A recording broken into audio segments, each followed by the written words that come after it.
These are gaming life lessons. This is about rapid skill acquisition. The concepts here are from the book, The First 20 Hours, and it's just one section that talks about the 10 principles for rapid skill acquisition. So I'm just going to go through the 10, kind of related to games, see how this goes. Number 1, you want to choose a lovable project. In the sense of games, you don't want to you're not going to get good at a game that you don't like. So if you are learning a new skill, figure out a way to tie it to a project that you enjoy. If you're learning programming, a common example is to go through tutorials but also have a project that you keep adding to and you keep building that's along the lines of your personal interests, because just going through like programming problems is not going to keep your interest in the long term. Number 2, focus energy on one skill at a time. With games, fighting games, you'll practice one character at a time. If you just keep playing the game with different characters, you'll be able to, beat the game, things like that. But once you play other people, then you'll see that your skills have not gotten better, really, if the goal is to beat other people. Which brings us to number 3, define your target performance level. In that case, maybe if your performance level is that, you don't really have friends to play with and all you really want to do is just beat the game, then that's fine. And there are probably like different achievements these days beating it with all the characters. Or you could look at the good thing with games is that they have some of these predefined achievements and performance levels. I think something in one of the Metal Gear games is to beat it in under 3 hours without being seen and without dying or without getting hit, something like that. So that's an extreme level and that's going to take a long time, and maybe your goal isn't to get to that. So instead of being a completionist, then maybe 95% is enough. Number 4, deconstruct the skills into sub-skills. In gaming, again, let's look at some PC games I grew up playing, Starcraft and Counter-Strike. So one of the deconstructed skills is just mouse skills, and grew up, some of my friends in middle school, or maybe it was high school, but we got addicted to this, like, instead of playing the actual games, we got addicted to this skill game. It was just like this flash mouse speed game where the targets shrink and you have to click them in order. But that helped us improve in the actual games themselves, because it was just breaking down that skill of knowing how to handle your mouse. Then once you want to shift your focus, then you can look at things like in Starcraft, understanding economy and understanding how to keep your economy going, what you should focus on there.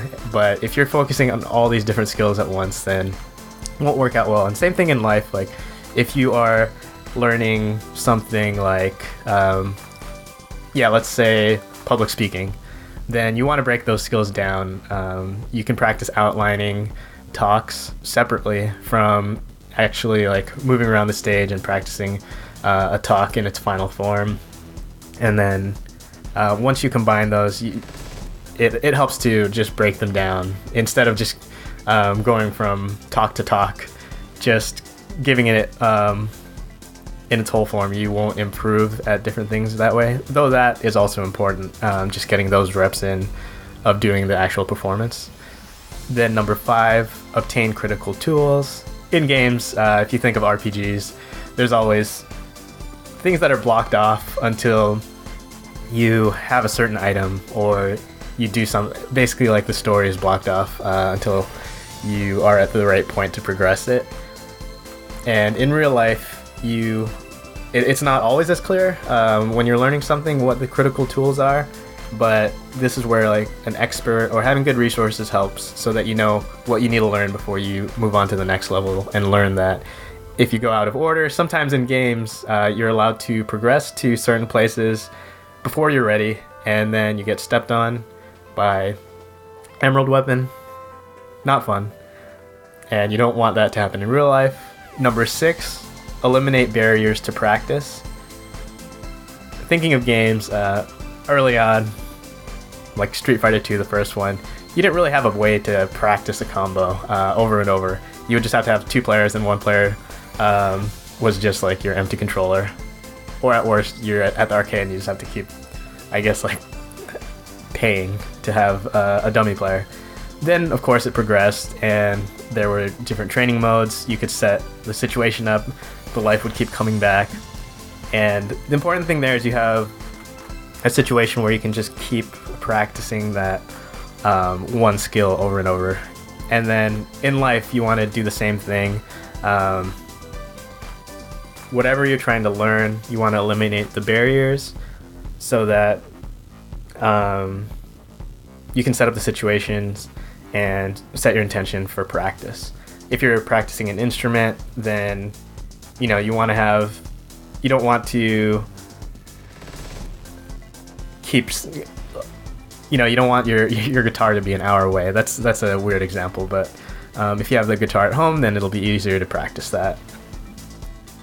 Number 7, make dedicated time for practice. In games, if you have the game at home, that's probably where you should practice. Going to the arcade was like the performance time. That's where you get to test your skills out, things like that. Get those reps in against real people. I guess this concept sadly doesn't really exist as much, but yeah, you want to set practice time and have that separate from like performance time or like having fun. And same thing with real life. You can't just keep doing like performance. You have to think about like different ways to practice whatever skill you're learning. Number 8, create fast feedback loops. This goes into like the concept of deliberate practice and knowing when you mess up. So, and getting that, if you don't know you're messing up, then it can be tough. Like we talked about with the old training modes in games, you didn't really know. I mean, if we're talking like Super Nintendo, you didn't know if you were messing up other than like the computer collapses. And in real life, it's not going to be that easy to get these fast feedback loops. Well, back to games. Yeah, so with the training modes now, it's easier to see if you've messed up, how you messed up. You can set things up and get that fast feedback. In real life, you'll probably need a mentor, some expert, some way to access like experts so that you can get to at least this level where you can self-teach yourself. You'll know when you're messing up. When you're just starting out, if it's your first time ever seeing a piano and you're learning a song, well, first, it's going to be hard. You don't know when to start back over. You don't know when you're messing up. And a coach will point out things that you might not notice. Number 9, practice by the clock. This is just, again, kind of similar to setting the time aside. You also want to break that time down. And this means that you aren't wasting the time. And you can also use this to make sure that you're getting the quantity in and you're getting the speed going, so that you can increase the speed and then give yourself a way to measure your progress. A clock really helps, no matter what you're learning. And then number 10, emphasize quantity and speed. Again, with like using a clock, the times and things like that. When you're practicing, you want to look at your performance. This step kind of combines everything. You'll know if you're doing it right. So in gaming, I grew up trying to play Dragon Ball Z 2. There was this rumor that if you put this code in some amount of times before the start screen came up, then you'd get some secret character. I forget exactly what it was. Probably like Super Saiyan 2 Goku or something like that. Because if you did it once, then you get regular Goku, I think, and Brawly. Anyway, I would practice this code really slowly, and then I was able to do it very fast, and this is why I still remember like what the inputs are. And I think these are, at least I think this is what it was. Anyway, those rumors weren't true, and this didn't work, but I was just able to do this very quickly by focusing on quantity and then increasing the speed. That's it. That's your 10. Let me back this up. Yeah, 10 principles of rapid skill acquisition, and that's from the first 20 hours. Thanks for checking this out, and hit subscribe if you want to see more of these gaming life lessons.